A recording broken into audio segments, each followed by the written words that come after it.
ایک کالر ہے ہمارے ساتھ لاہور سے غالباً. ہلو ہلو جی جی ہلو جی سوال فرمائیے. آپ سوال کیجیے. بول رہی ہوں لاہور سے. جی فرمائیے. میرا یہ سوال ہے کہ ہم مسلمانوں کا یہ عقیدہ ہے کہ حضرت عیسیٰ زندہ آسمان پر اٹھا لیے گئے ہیں. کیا قرآن اس کی تصدیق کرتا ہے؟ جی شکریہ. بہت شکریہ جی. ایسا بھی سوال تھا کہ امت مسلمہ کی جو ذمہ داری ہے امت مسلمہ پوری نہیں کر رہی. یہودیوں نے جب یہ کام نہیں کیا تو ان پہ عذاب آ گیا. مسلمان یہ کام نہیں کریں گے تو ان پہ عذاب کی شکل کیا ہوگی؟ دیکھیے یہ بات یہ ہے کہ یہود کے بارے میں بھی قرآن مجید سے یہی بات معلوم ہوتی ہے اور ہمارے بارے میں بھی، یعنی جس کو آپ بنی اسماعیل کہتے ہیں جو اصل میں اس مسلمان امت کا کور ہے. باقی لوگ تو اصل میں ان کے توابع کی حیثیت رکھتے ہیں. تو اولاد ابراہیم کے بارے میں یہ معلوم ہوتا ہے کہ ان کو دنیا میں مغلوبیت کے عذاب سے دوچار کیا جائے گا. چنانچہ دیکھیے آپ یہود کے بارے میں قرآن مجید نے یہ کہا ہے کہ جب سیدنا مسیح علیہ السلام کا انہوں نے انکار کر دیا تو اس کے بعد پھر اللہ تعالیٰ نے یہ فیصلہ سنا دیا کہ جائر الذین اتبعوا کا فوق الذین کفروا الی یوم القیامہ. اب میں قیامت تک مسیح کے ماننے والوں کو تمہارے اوپر غلبہ دیے رکھوں گا اور تمہیں ان کے سامنے مغلوب کر دوں گا. ٹھیک ہے. تو اس وقت دونوں مغلوب ہیں، یعنی یہود بھی اور بنی اسماعیل عرب بھی. ظاہر ہے کہ مغلوبیت کا ایک ذلت کا عذاب ہے جو ہمارے اوپر بھی طاری ہے اور ان کے اوپر بھی طاری ہے. اچھا جاوید صاحب ایک سوال تھا کہ حج کے بعد جو بال کٹواتے ہیں ان کی کیا حیثیت ہے، اور دوسرا اسی حوالے سے سوال تھا ہجر اسود جو ہے اس کی کیا اہمیت ہے؟ دیکھیے یہ بات یہ ہے کہ یہ جو آپ قربانی کرتے ہیں یہ اللہ کے حضور میں اپنی نظر پیش کرنا ہے. تو قدیم ترین یہ روایت رہی ہے کہ جب نظر پوری ہو جاتی تھی تو اس کے بعد بال منڈوا کے اللہ کی غلامی میں اپنے آپ کو دے دیا جاتا تھا. قدیم زمانے میں جب غلام بنایا جاتا تھا تو اس موقع پر بھی اس کے بال منڈوا دیے جاتے تھے. تو اس کو اللہ نے اپنے لیے خاص کر لیا. تو یہ نظارت ہے، گویا خدا کی نظر اپنے آپ کو کر دینے کی علامت ہے. میں نے آپ سے عرض کیا تمام عبادات اصل میں ایک سمبولک ایکسپریشن ہوتی ہیں. تو بال منڈوا کر آدمی گویا خدا کی غلامی میں اپنے آپ کو دے دیتا ہے. یہ قدیم ترین روایت ہے اور بائبل میں بھی اس کا ذکر ہوا ہے. جگہ جگہ یہ بتایا گیا ہے کہ نظارت کے بال منڈوا دیے گئے، نظارت کے مدت پوری ہو گئی تو اس کے بعد بال اتروا دیے گئے. تو یہ قدیم ترین طریقہ ہے، اس کو حج میں جمع کر دیا. اچھا، امت مسلمہ سے متعلق آپ ابھی گفتگو کر رہے تھے، تبصرہ جو آپ کر رہے تھے اس میں آپ نے بہت ساری چیزوں کی طرف نشاندہی کی جو ہمارے ابھی امت مسلمہ میں مجموعی طور پر جو ایک مذہبی جمود پایا جاتا ہے، آپ کے خیال میں اس کے کیا اسباب ہیں؟ آپ نشاندہی اگر اس کی کر سکیں. اس میں سب ایک چیز میں ایڈ کروں گا کہ ہمارے یہاں نن ایشوز پہ لوگوں کو عام طور پہ جو مذہبی تربیت کی گئی ہے کہ جو دین کے مطالبات ہیں، قیامت کے دن کی پرسش ہے، اخلاقی رویہ ہے، اس پہ دلچسپی بالعموم کم ہے. مذہبی لوگوں میں زیادہ یہ رویہ ہے. تو ان دونوں حوالوں سے ذرا بتا دیجیے آپ. دیکھیے یہ بات یہ ہے کہ آپ کے ہاں دو ہی چیزیں تھیں نا جن سے اس امت کو بیدار اور زندہ رکھا جا سکتا تھا. آپ کی دینی تعلیم جس سے اعلیٰ درجے کے علماء پیدا ہوتے، آپ کی مسجدیں جو جمعے کے جمعے لوگوں کے سامنے دینی حقائق کو واضح کرتی. ہم نے ان دونوں کو خراب کر دیا. جب یہ دونوں خراب ہوئے تو اس کا نتیجہ یہ نکلا کہ مسلکی چیزیں غلبہ پاتی چلی گئی. اصل دین جس میں آپ اعلیٰ اخلاق پیدا کرتے ہیں، جس میں خدا کے سامنے جواب دہی کا احساس پیدا کرتے ہیں، یہ لوگوں نے پس پش ڈالنا شروع کر دیا. آپ جانتے ہیں کہ اب تو کچھ بہتری ہو رہی ہے، میں دیکھ رہا ہوں، ورنہ ہماری مسجدوں میں تو عام طور پر فضائل کی روایتیں سنائی جاتی تھیں، قصے اور کہانیاں لوگ بیان کرتے تھے، تاریخی واقعات بیان کیے جاتے تھے. یہ بات کہ ایک انسان کو دوسرے انسانوں کے حقوق ادا کرنے، اسے ملاوٹ نہیں کرنی، اسے بددیانتی نہیں کرنی، اسے کسی کا مال نہیں کھانا، یہ ہمارے یہاں موضوع ہی نہیں ہے ان چیزوں کا. تو اخلاقی تعلیم دین کی اصل میں جو حقوق العباد سے متعلق ہے اس کو ہم نے ہمیشہ پس پش ڈالا ہے. ہماری مسجدوں کے اندر ہمارے ممبروں پر سب سے زیادہ اس کی جانب توجہ دینی چاہیے اور دینی تعلیم کی اصلاح کرنی چاہیے، کیونکہ وہاں سے ہمارا عالم پیدا ہوتا ہے. اگر آپ اپنی تعلیم کی اصلاح نہیں کرتے تو آپ امت کے مستقبل کے بارے میں بھی کوئی اچھی رائے نہیں قائم کر سکتے. جاوید صاحب ایک سوال اس حوالے سے بڑا اہم ہے، سوال پیچھے کیا بھی تھا ہمارے ایک کالر نے کہ سیاسی انتشار جو امت کا ہے وہ ایک بڑا مسئلہ ہے. یعنی ہم سب کی خواہش ہے کہ مسلمان ایک ہوں. ہم امت کی بات کر رہے ہیں، 57 ممالک ہیں، دنیا کی 22% آبادی ہے، دنیا کی سمجھے کہ ذخیرہ ترین علاقے ہمارے پاس ہیں، بہترین موسم ہمارے پاس ہیں، بہترین معدنی وسائل ہمارے پاس ہیں، پیٹرول کی دولت ہمارے پاس ہے، بہترین جائے وقوع ہمارے پاس ہے، پھر بھی ہم مغلوب ہیں، ان چیزوں سے فائدہ نہیں اٹھا رہے، آپس میں ایک دوسرے کے دشمن ہوئے میں. ان چیزوں کا کیا حل ہے؟ وہی جو میں نے ابتدا میں آپ سے عرض کر دیا تھا، قرآن مجید کو محکم پکڑیے، اللہ کی کتاب کو مضبوطی کے ساتھ. لیکن صاحب قرآن کریم کی طرف تو لوگ آتے نہیں، وہ کہتے ہیں کہ بھئی یہ چیز اتنی اہم نہیں ہے، اس میں لکھا ہی کیا ہے سوائے چند عقائد کے، وہی ریپیٹ ہوتے رہتے ہیں. یہ بالعموم کہا جاتا ہے. بالعموم یہ بھی کہا جاتا ہے کہ جی قرآن مجید میں پھر کیا کس کا ترجمہ پڑھا جائے اور کس کی تفسیر پڑھی جائے، اس طرح سے وہ ظاہر ہے ایک قرآن مجید اس معاملے میں بڑی عجیب کتاب ہے. آپ یہ دیکھیے کہ وہ علمی اور تحقیقی کام کے لیے تو اس میں شبہ نہیں کہ دنیا کی مشکل ترین کتاب ہے، لیکن اپنے میسج کو پہنچانے میں ایک عام آدمی تک اپنے میسج کو پہنچانے میں دنیا کی آسان ترین کتاب ہے. آپ کوئی ترجمہ اٹھا کر پڑھ لیجئے تو آپ کو دین کے معاملے میں بالکل واضح کر دے گا, توحید کے بارے میں واضح کر دے گا, آخرت کے بارے میں واضح کر دے گا, خدا کی شریعت کے بارے میں بالکل واضح کر دے گا. تو قرآن کو محکم پکڑیے اور طبعی علوم کو اپنی توجہات کا مرکز بنائیے. میرے نزدیک اس کے علاوہ کوئی راستہ نہیں. آپ کو ساری چیزوں کا علاج یہیں سے کرنا ہے. دیکھیے, جب تک آپ اپنی جہالت دور نہیں کرتے, اپنی اقتصادی حالت کو بہتر نہیں بناتے, اس وقت تک آپ اسی طرح انتشار میں مبتلا رہیں گے. اس سے نکلنے کا کوئی راستہ آپ کے پاس. اس میں ایک بڑا مسئلہ یہ ہے کہ قرآن جب ہم پڑھنے جاتے ہیں تو ہم یہ دیکھتے ہیں وہاں وہ صرف توحید کی دعوت ہے, آخرت کی بار بار یاد دہانی ہے, نماز کی تکرار ہے. ہم تو ان سب چیزوں کو مانتے ہیں, تو لوگ کہتے ہیں کہ ہمیں ان میں کیا دلچسپی, ہمیں تو کوئی آپ اور چیزیں بتائیے جو کرنے کی ہوں یا اس کے متعلق لوگوں کا انٹرسٹ ہوتا ہے. تو یہ توحید جو بار بار قرآن دہراتا ہے, آخرت جو بار بار دہراتا ہے, اس کی کیا حکمت ہے تاکہ ہمارے ناظرین پہ بھی یہ بات واضح رہے؟ اس لیے کہ اصل دین یہی ہے. قرآن مجید کیا کرے گا؟ وہ آپ کو یہ بتا دے گا کہ دین یہ ہے. اس کے علاوہ جتنی چیزوں کو دین بنا کے پیش کیا جا رہا ہے, جو توہمات ہیں جن میں لوگوں کو مبتلا کر دیا گیا ہے, جو قصے کہانیاں جو ان کو سنائی گئی ہیں, ان سے قرآن مجید آپ کو بالا تر کر دیتا ہے. ایسا میرا سوال متعین یہ تھا کہ توحید اور آخرت تبدیلی کیا لاتے ہیں؟ توحید اور آخرت ہی اصل میں انسان کو اس جگہ پر کھڑا کرتے ہیں جہاں وہ دین کے معاملے میں ایک محکم بنیاد حاصل کر لیتا ہے. یعنی خدا کے سوا کوئی الہ نہیں, کوئی معبود نہیں, اسی کا آستانہ ہے, اسی پر آپ کو سر جھکانا ہے, اسی سے آپ کو مدد مانگنی ہے, اسی کی طرف آپ کو رجوع کرنا ہے. آپ سمجھتے ہیں یہ کوئی معمولی بات ہے؟ اس کا مطلب یہ ہے کہ آپ نے تمام دوسرے معبودوں کی نفی کر دی ہے, اور وہ معبود آپ کے گرد و پیش میں بکھرے ہوئے ہیں. وہ آپ کے مفادات کے معبود بھی ہیں, وہ آپ کے تعصبات کے معبود بھی ہیں. ان سے آپ اٹھ گئے اور آپ توحید کے محکم تصور پر آ گئے. اور آخرت کی جواب دہی, اس سے بڑا محرک اور کیا ہو سکتا ہے کہ جو آپ کو اخلاقی طور پر محکم جگہ پہ قائم کر دے. اصل میں ہم نے ان کی اہمیت نہیں سمجھی.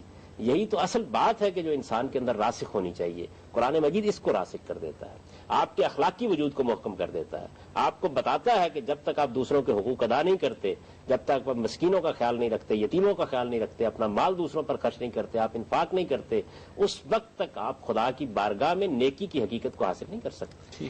یہ بات قرآن واضح کر دیتا ہے. جاوید صاحب, قطع کلامی کی معافی. ناظرین, ایک وقت ہوا ایک بریک کا, ملتے ہیں ایک شارٹ بریک کے بعد. ہم واپس آ کر نیکی کی حقیقت سے انشاءاللہ گفتگو کا سلسلہ شروع کریں گے.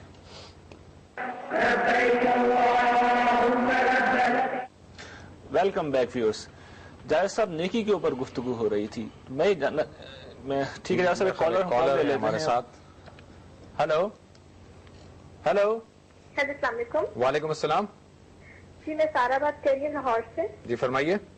جی, میرا یہ سوال ہے کہ اسلام میس ڈسٹرکشن کی اجازت نہیں دیتا, تو کیا ایٹم بم بنانا اسلامی روح سے جائز ہے؟ شکریہ. کیا ایٹم بم بنانا کیا اسلام کی روح سے جائز ہے؟ جی سوال واضح ہو گیا. سب ایٹم بم بنانا اسلام کی روح سے جائز ہے؟ دیکھیے, یہ بات یہ ہے کہ اسلام میں یہ اصول قائم کر دیا گیا ہے کہ آپ غیر مقاتلین, نان کمبیٹنٹس کے خلاف کوئی اقدام نہیں کریں گے. اس وجہ سے ایسے تمام ہتھیار کہ جو غیر مقاتلین کو مارنے کا سلسلہ تھوڑا سا منقطع ہے, کالر ویٹ کر رہے ہیں. Hello hello. جی السلام علیکم. وعلیکم السلام. جی کون صاحب, کہاں سے؟ میں جی ڈاکٹر فاروق عبدالی بات کر رہا ہوں کراچی سے. جی ڈاکٹر صاحب. میرا سوال یہ ہے کہ حج کتنی عمدہ عبادت ہے پوری امت مسلمہ کے لیے, اس میں اللہ تعالیٰ نے جتنی فیوز و برکات رکھی ہیں, محسوس ایسا ہوتا ہے کہ ہم لوگوں کی تربیت نہ ہونے کے سبب سے یا ہمارے ذہن میں یہ بات واضح نہ ہونے کے سبب سے کہ ہمیں حج سے کیا حاصل کرنا چاہیے, ہم لوگ دیکھتے ہیں کہ حج کی وہ اثرات مرتب نہیں ہوتے.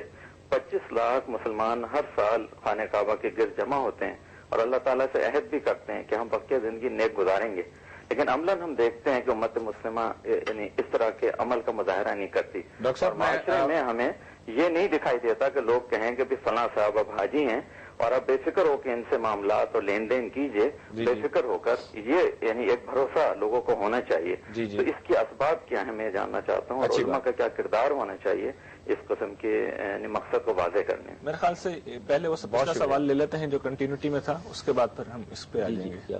سوال یہ تھا جاوید صاحب کے ویپن آف ماس ڈسٹرکشن.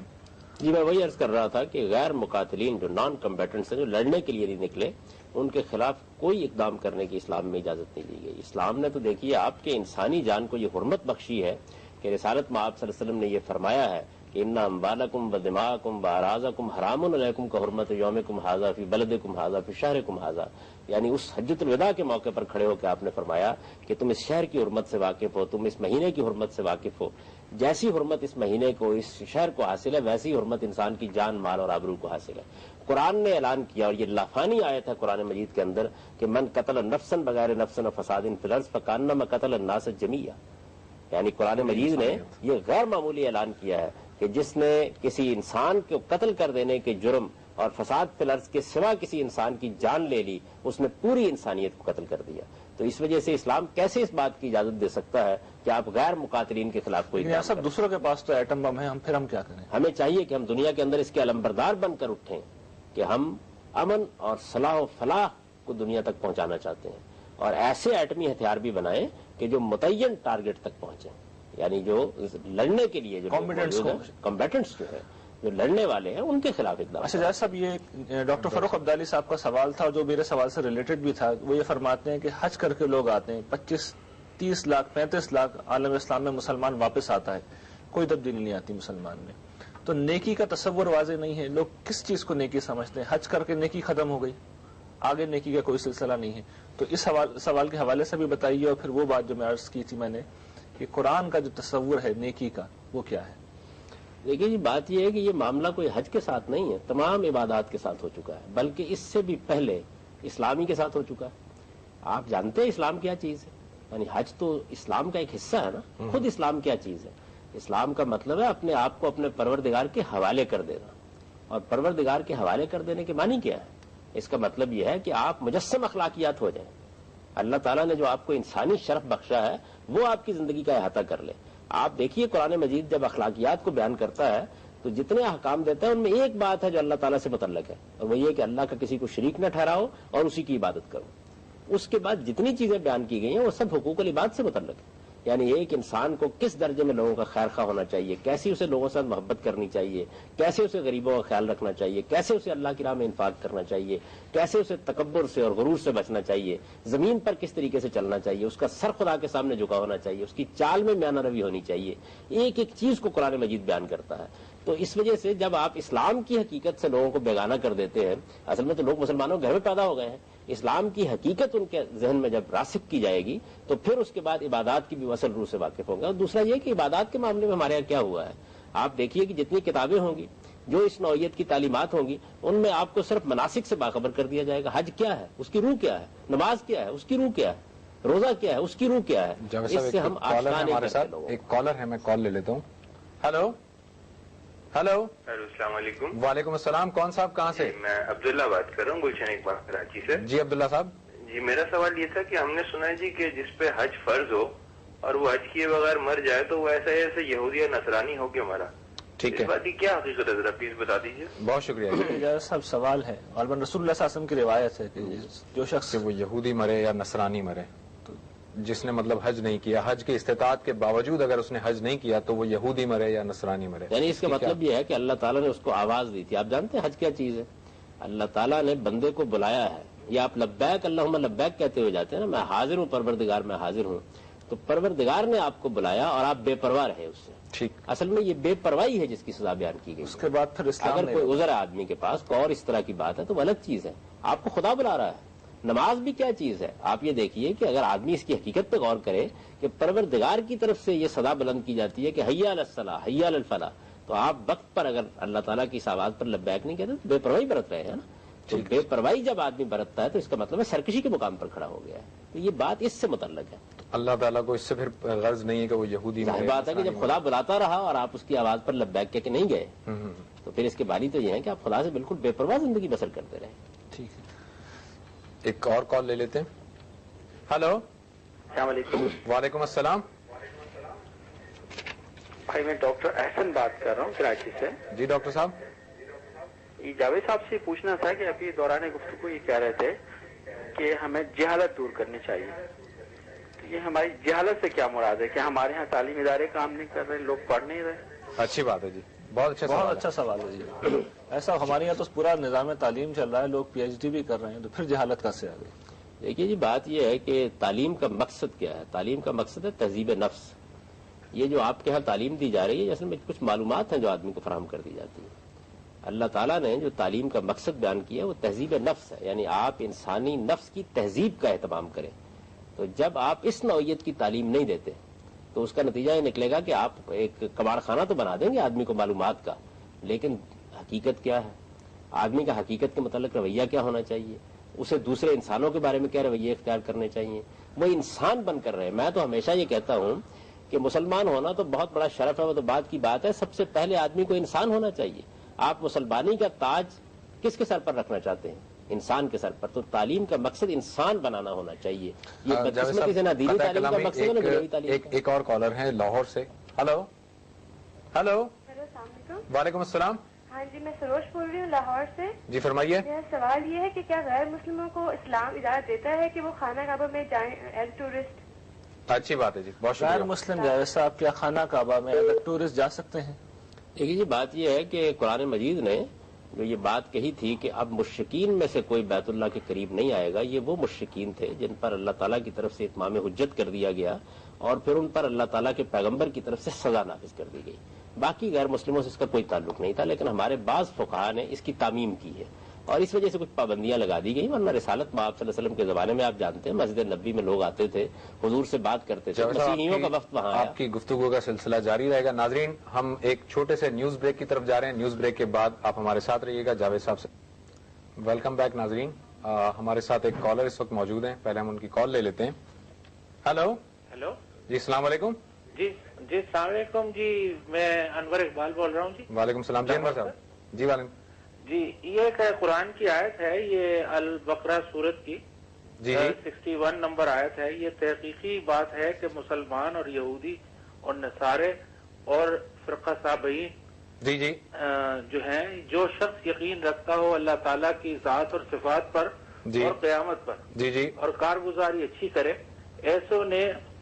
ایسوں کے لیے ان کا حق الخدمت بھی ہے اور ان کے پروردگار کے پاس کسی طرح کا اندیشہ بھی نہیں، ٹھیک ہے، اور وہ مغموم نہ ہوں گے۔ رائٹ، سوال یہ کہ جی اس میں دہریوں کا ذکر نہیں ہے، اچھی بات ہے جی۔ جی، ابھی اس تو کو ان کا کیا مقام ہے؟ ابھی اس کو ڈسکس کرتے ہیں۔ بہت شکریہ۔ دہریوں کا کیا مقام ہے اللہ کے نزدیک؟ جاوید صاحب، یہ سوال پہلے بھی آ بھی چکا ہے، آپ نے شاید اس میں وضاحت دہریوں کا ذکر نہیں تھا۔ دہریوں کا جو مطلب سرے سے اس کا انکار ہی کرتے ہیں، اللہ کسی تعالیٰ کا- کو مانتے نہیں، کسی اللہ کو تعالیٰ سے مانتے۔ ملاقات کریں گے تو اللہ تعالیٰ کیا کریں یہ گے؟ آیت یہ بتانے کے لیے نازل ہوئی ہے کہ اللہ تعالیٰ کا مطالبہ کیا ہے، تو آگے بیان ہو گیا ہے کہ اللہ کا مطالبہ یہ ہے کہ آپ خدا کو مانیں جس طرح کے ماننے کا حق ہے۔ تو جب ایک آدمی خدا کو مان لے گا جس طرح کے ماننے کا حق ہے تو اس کے بعد دہریہ کیسے رہے گا؟ اس میں یہ بات بیان کی گئی ہے، اس میں تو اصل بات یہ کہی گئی ہے کہ کسی مذہب کسی مسلک کی بنیاد پر آپ کی نجات نہیں ہوگی۔ نجات کے لیے اللہ تعالیٰ نے ایک قاعدہ مقرر کیا ہے، اس پر آپ پورے اتریں گے تو تب نجات ہوگی۔ اب ایک آدمی خدا سے سرکش ہو گیا ہے اور اس کو ماننے کے لیے تیار نہیں ہے تو ظاہر بات ہے کہ اس کو پھر اس کا انجام بھی بھگتنے کے لیے تیار رہنا چاہیے۔ اللہ تعالیٰ نے یہ دنیا امتحان کے لیے بنائی ہے اور سورہ اعراف میں واضح کر دیا ہے کہ جہاں تک میری ذات کا تعلق ہے، یعنی اللہ کی ذات کا تعلق ہے، اس کا میں نے شعور انسان کے اندر ودیت کر کے اس کو بھیجا ہے۔ اس کے لیے تو کسی پیغمبر کی بھی ضرورت نہیں ہے، انسان کا وجود اللہ کی گواہی دیتا ہے، کائنات خدا کی گواہی دیتی ہے۔ جو آدمی اس کا انکار کرتا ہے تو اس کے معنی تو یہ ہے کہ وہ اپنے وجود کا انکار کر رہا ہے۔ ایک اور کالر ہمارے ساتھ ہیں جاوید صاحب۔ ہلو ہلو جی ہیلو، السلام علیکم۔ وعلیکم السلام، کون صاحب وہ کہاں سے؟ میرا نام میم رحمان ہے، کراچی سے بات کر رہا ہوں میں۔ رحمان صاحب، پہلے آپ اپنے ٹی وی کی آواز بند کر دیجیے گا۔ یہ صفا اور مروہ جو ہیں جی جی کی تاریخی حقیقت کیا ہے، نمبر 1۔ نمبر 2، یہ جو 7 چکر ہے طواف کے اور صفا اور مروہ کے، جی جی یہ کہ شریعت ہے 7 ہے، 8 کیوں نہیں ہے، یہ 9 نہیں ہے؟ اچھی بات ہے جی، بہت ایک سوال اور ہے، جی جی یہ جتنے بھی قانون بتا رہے ہیں جاوید صاحب، جی ان کے نفاذ کے لیے ایک حکومت قائم کرنا جو ضروری ہے، تو ٹھیک۔ اس کے بارے میں ایک سوال اور ہے، بچی میری، اس سے وہ بات کر رہا ہوں۔ جی جی السلام علیکم۔ وعلیکم السلام۔ جی، میرا سوال یہ ہے کہ ہم نماز سے پہلے جو نیت باندھتے ہیں جی جی یہ صحیح ہے اور کیا یہ ضروری ہے؟ اچھی بات ہے، بہت شکریہ۔ یار سب صفا و مروہ کی کیا حقیقت ہے؟ سیدنا ابراہیم علیہ السلام نے جب قربانی کی ہے تو وہ اپنے بیٹے کو صفا سے لے کے آئے تھے اور مروہ کے پاس انہوں نے قربانی کی تھی۔ انہی کی یہ سعی اور جدوجہد ہے جو اللہ تعالیٰ کی راہ میں انہوں نے سرگرمی دکھائی ہے، اسی کو سعی کی صورت دے کر حج کے مناسک میں شامل کر دیا گیا ہے۔ تو صفا و مروہ کی یہ غیر معمولی اہمیت ہے کہ اصل میں قربان گاہ یہی ہے۔